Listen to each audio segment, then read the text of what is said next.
Bob's family is not here. What's your name, my friend? Sit properly. Yes, sir. Charles? Sake.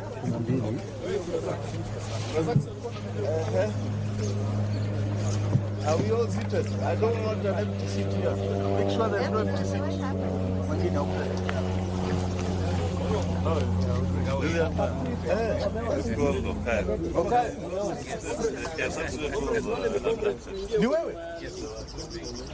Where were you taken?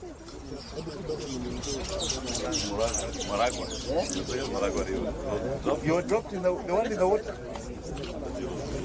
Aye. Najua, I think it's important, even before I talk, we need to introduce some key people here. Kama huyu kijana. There is also another comrade. This one who is representing the Ata Huyo, and this one who is representing Bob's family. Is anyone representing Longman? Longton. Nani anakuja? Ako wapi huyo? Pigia simu ndugu yangu. Harakisha yeye.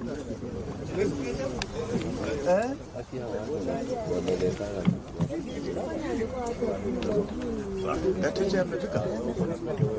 Kuna watu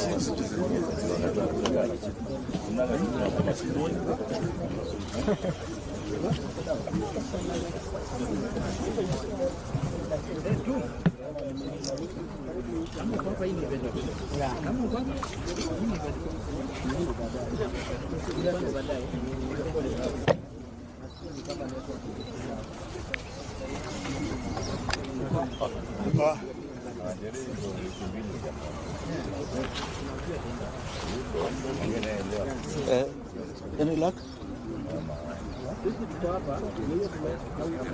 Okay.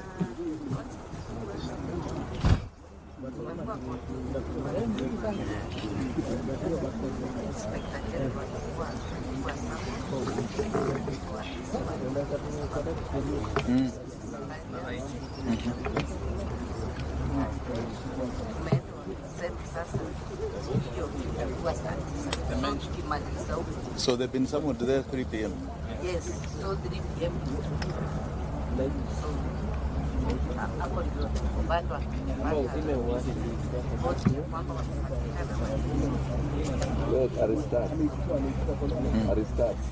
Okay, so who do you think I should introduce here? Joshua Okaya. So what we'll do, we'll ask everybody here to introduce themselves. Okay, are we ready? Yes. Asanteni sana. We want to thank you all for coming, especially the fourth estate. This is a very serious moment in our country's history.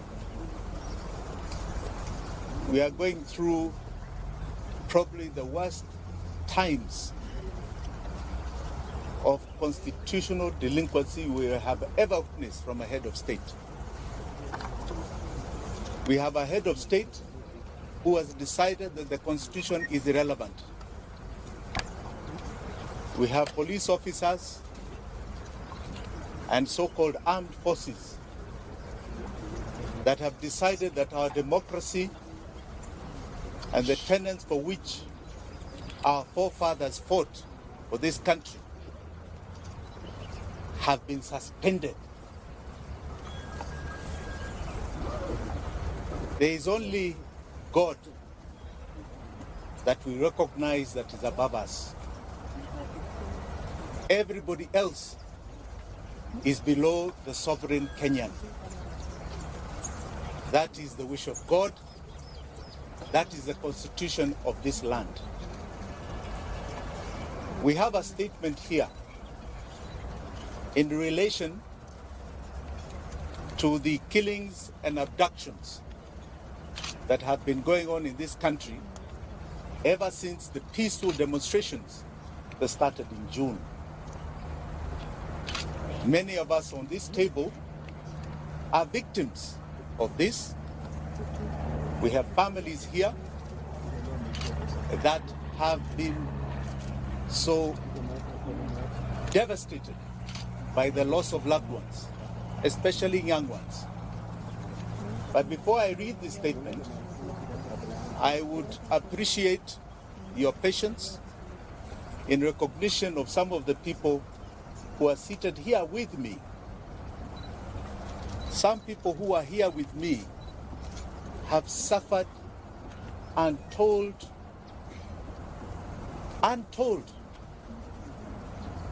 inhuman treatment, all in the name of exercising our democracy as enshrined in our Constitution. So before I say much, I think Felix, you can ask people to stand up, or we just start from the end there? Sure. Right? Introduce yourselves. Please stand up. Introduce yourself. Hello everyone. My name is Adrian Roach.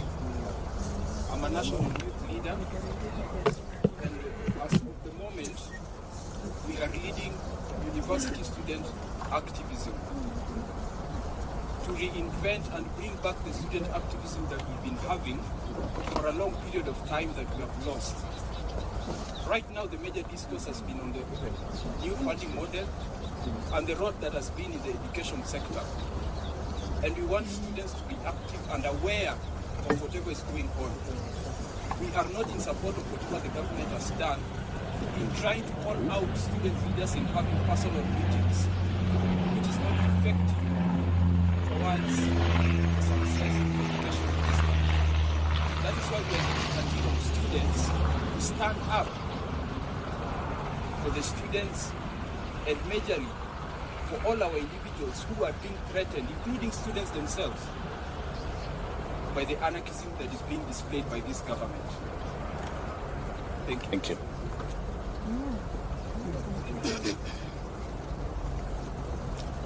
So hello everyone. Hi. Okay, my name is Julius Kimani.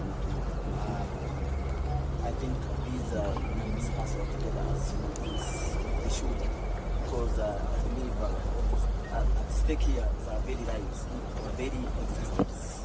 Police are killing people, acting people, and I don't know why it should happen in a country that is still constitutional democracy. It's very sad. Like the other day, I read in the media, the social media, about the bodies that were retrieved from Kware, the families of the victims. They are being threatened. The youths who helped to retrieve the bodies, they are being threatened by the DCI. I think this is uncalled for, and this is what we should stop. I don't know why people should lose their lives for someone to cling to power, for someone to refuse to get out of power. I think people have spoken. The people of Kenya, we saw the protests.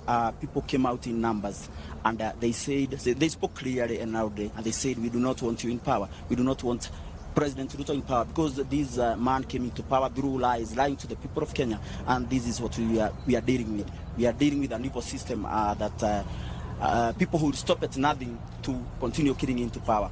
This is the problem that we must deal with squarely and know how to get out of this mess. Thank you so much for now. You all know Kimani is a one-man army. Yes. Kamau, sorry. Endelea, Kamau. Thank you.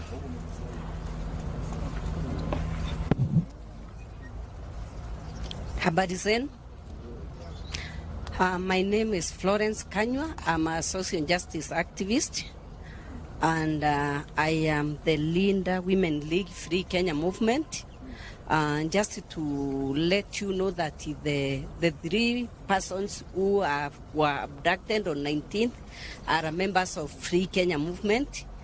Bob Jagin being our chairman, and we are really saddened by what happened. And we are here to demand they be brought back to us, dead or alive. Thank you. Good afternoon. Charles Olesakei. I'm Charles Olesakei from Kajiado County, youth leader from Kajiado. I am here representing Bob's family. I am from Free Kenya movement. We have been on the ground with him, championing for our rights. And the reason we are here today is because someone somewhere has decided to criminalize the right and freedom of protesting. So ndio kwa maana leo tumekuja hapa kwa sababu wenzetu waliweza kuchukuliwa. Hatusemi walishikwa, walikuwa abducted. Serikali haijatupatia majibu leo ikiwa ni siku ya 15 tangu hawa vijana kuchukuliwa na kupotea. Polisi wamedinae kwamba waliwa arrest ama wanawa detain. Lakini tumekuja tujiulize pia, kama polisi wanasema hawakushika hawa watu ama hawayuko na hawa watu, watuambie nani wako nayo. And I want to ask, itakuwaje kuna milisha inaoperate kwa hii nchi na rais anasema hajui? Anasema hajui kwamba kuna watu wamepotea. The president the other day said that he is not aware of anybody who is missing.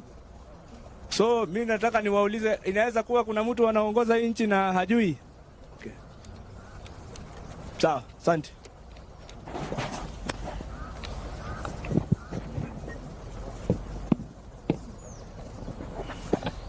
We'll come back to the introductions.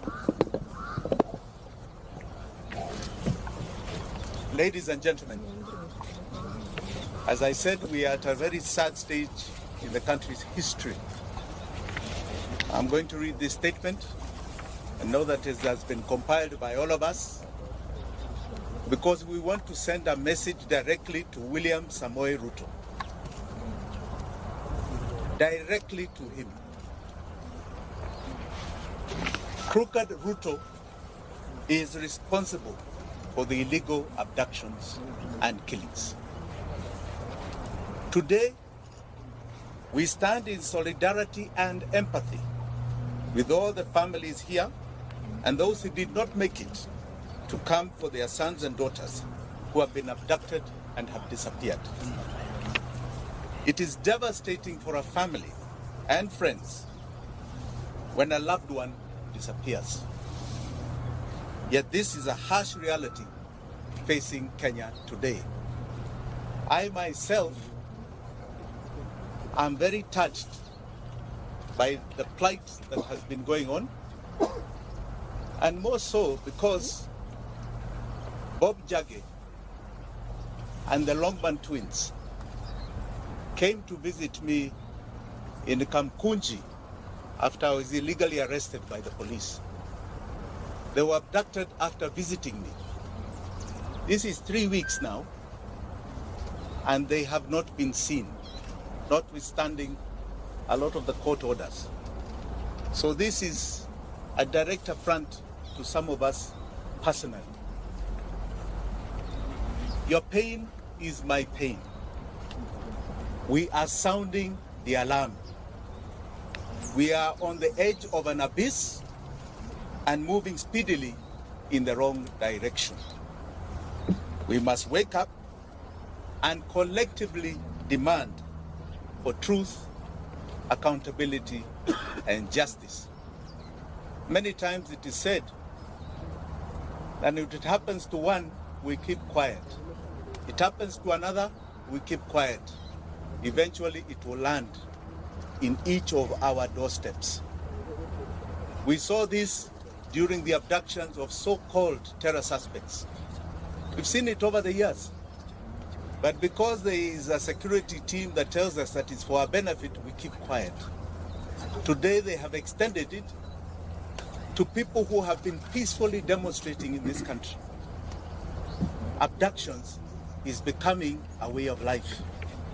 Extrajudicial killings a way of life. This is not the Kenya that was envisaged even by the makers of the new constitution. The terrifying illegal abductions, enforced disappearances, and extrajudicial killings in Kenya remain a state strategy to spread terror amongst us.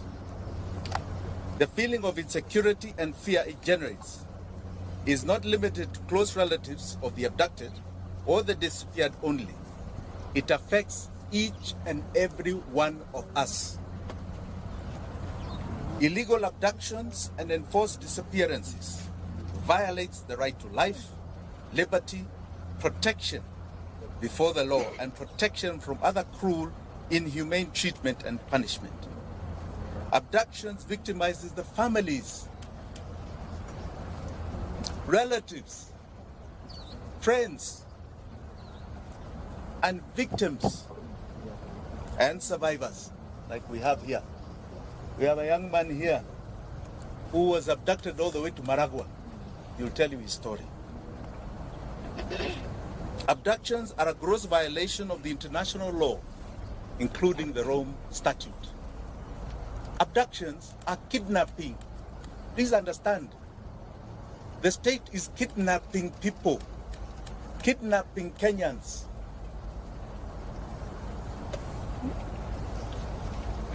They are a crime against humanity. Family and friends of people who have been abducted and disappeared experience slow mental anguish, not knowing whether their son or daughter, mother or father are still alive, not knowing whether he or she is being held or how they are being treated. Searching for the truth put whole families in great danger. There are some families we wanted to visit. I myself directly, with my deputy Willis Otieno, and I can tell you those families are afraid. They want to meet us in private because they are afraid that the attention we may cause will victimize them.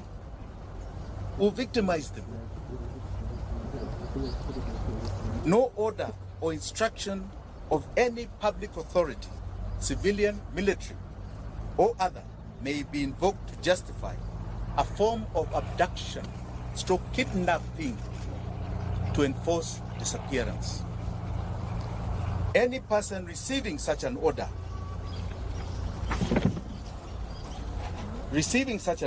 or instruction shall have the right and duty to not obey it.